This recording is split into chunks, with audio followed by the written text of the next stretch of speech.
네, 안녕하세요. 저는 예손병원 관절센터 조승현 원장이라고 합니다.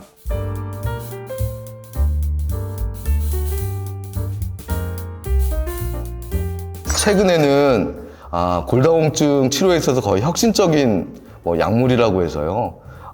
되게 좋은 약제가 나오긴 했는데 지금 현재 골다공증 관련해서 치료 약제는 정말 다양하게 있습니다. 골다공증 치료 약제마다 매일 먹는 약부터 해서 한 달마다만 주사하는 약제도 있고요. 아니면 6개월마다 주사하는 약제도 있고 1년마다 주사하는 약제도 있습니다. 다양한 약제가 있는데요. 표에서 보시는 것처럼 골다공증 약 모든 약들이 다 척추나 고관절이나 아니면 손목, 위팔부의 골절을 예방하는 효과가 있지는 않습니다. 그래서 여러분들이 골다공증 관련해서 골다공증 치료를 받을 때 약 관련해서는 치료하신 의사 선생님과 상담하셔서요. 본인이 어느 부분에 더 취약한지 그래서 그에 맞는 골다공증 약을 선택하시는 게 도움이 되겠습니다. 그리고 골다공증 치료를 받으실 때요. 이전에는 비타민 D와 칼슘 제제 복용이 선택사항이었는데 최근에 나오는 가이드라인은요. 골다공증 치료를 받으실 경우에는 꼭 비타민 D와 칼슘을 같이 복용하는 것을 권해드리고 있습니다. 그러면 이렇게 골다공증 치료를 받으시면요. 그 동안에 우리의 골 강도는 어떻게 될 것인가? 보시는 표처럼요. 모든 약들이 공통적으로 치료 기간이 길어지면 계속 골 강도를 유지시키는 걸 알 수가 있습니다. 그리고 최근에 이제 골다공증 약제와 관련해서 분명히 이것도 약이기 때문에 그와 관련된 합병증은 분명히 있습니다. 대체적으로는 골다공증 치료를 오래 받으신 분들은 이상하게 대퇴골에 골절이 이상한 비전형적인 골절이 발생하기도 하고요. 그리고 특히 이제 나이 드신 분들인데요. 나이 드신 분들 같은 경우에 이 임플란트를 하신다거나 발치를 하는 경우가 있으실 텐데요.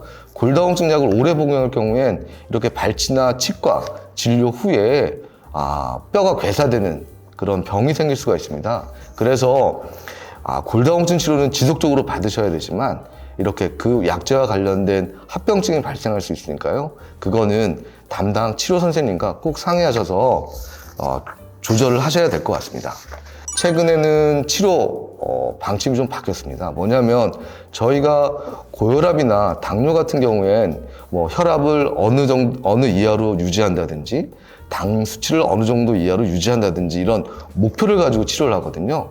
최근에는 골다공증도 이런 목표를 가지고 치료를 하는 것이 더 효과적이다 이렇게 나와 있습니다. 그래서 골다공증 진단이 되는 T 점수가 마이너스 2.5 이하인 경우에 치료를 시작하게 되겠고요.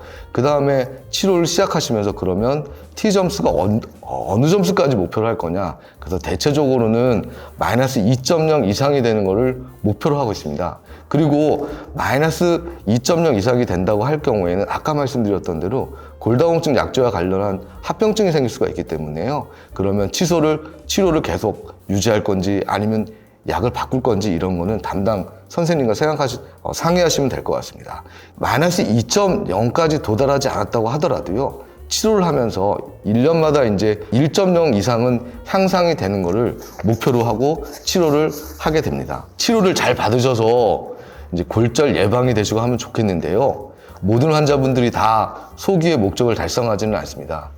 예전에는 골다공증 치료에 실패란 말을 그렇게 잘 쓰진 않았는데요. 최근에는 이제 골다공증 치료를 하면서 그럼 실패에 대해서 이제 언급이 되기 시작했습니다. 그러면 저희가 골다공증 치료를 하고 있는데 언제 실패라고 하느냐면요. 골다공증 치료를 1년 이상 받았음에도 불구하고 새로운 부위에 특히 2군데 이상 골절이 발생했을 경우에 저희는 이걸 치료 실패로 생각을 하고요. 아니면 한 군데에 골절이 새로 발생했는데 골밀도 검사라든가 골표지자 검사에서 수치가 어느 정도 이상 회복되지 않았을 때 아니면 골절은 없다고 하더라도 골밀도 검사나 골표지자 검사에서 소기의 목적을 달성하지 못할 때 이때는 치료 실패라고 생각을 하고 있습니다. 최근에는 좋은 약제들이 많이 지금 개발되어 왔거든요. 그래서 치료 실패가 될 경우에는 좀 더 강력한 약제로 바꾸거나 아니면 전혀 다른 성분의 약제로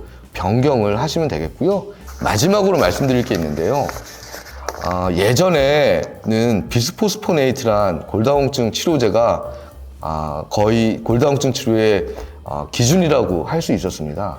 비스포스포네이트 제제를 오래 복용하다 보니까 그 환자분들 중에 이런 합병증이 보고가 되기 시작했습니다. 그래서 최근에는 비스포스포네이트 제제를 처방하는 게 이전보다 많이 줄긴 했는데요. 그래도 아직까지도 비스포스포네이트 제제가 골다공증 치료에서는 중요한 약제이기 때문에 그와 관련해서 가끔 진료를 볼 때 여쭤보시는 환자분들이 있어서 그에 대해서 안내를 드리겠습니다. 이 비스포스포네이트 제제는요, 예전에는 평생 복용해야 된다고 했습니다. 하지만 최근에는 이제 휴지기, 그러니까 약물을 중단을 하거나 아니면 비스포스포네이트 제제와 관련된 합병증이 발생하지 않는 약물로 변경하는 걸 이제 말씀드리고 있는데요. 경구제하고 주사제하고 조금 다르게 됩니다. 그래서 경구제 같은 경우에는 5년 이상, 그 다음에 주사제 같은 경우엔 3년 이상 복용하는 경우엔 휴지기를 이제 고려를 해야 되는데요. 일괄적으로 모든 환자분들이 그러면 3년이나 5년 이후에 휴지기를 갖는 건 아니고요. 본인이 어느 군에 속하는지를 아셔야 됩니다. 이 비스포스포네이트 제제를 복용하거나 주사를 맞으시면 합병증이 발생할 수 있긴 하지만 골절이 발생할 경우엔 그것보다 더 큰 문제가 발생할 수 있기 때문에요.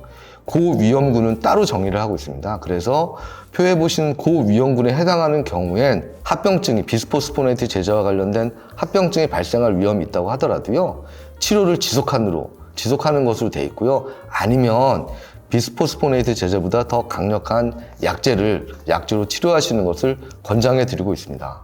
골다공증은 평생 질환이라고 말씀드리고요. 이거는 평생 관리를 받으셔야 되는 질환이라고 말씀드리면서 마치겠습니다. 감사합니다.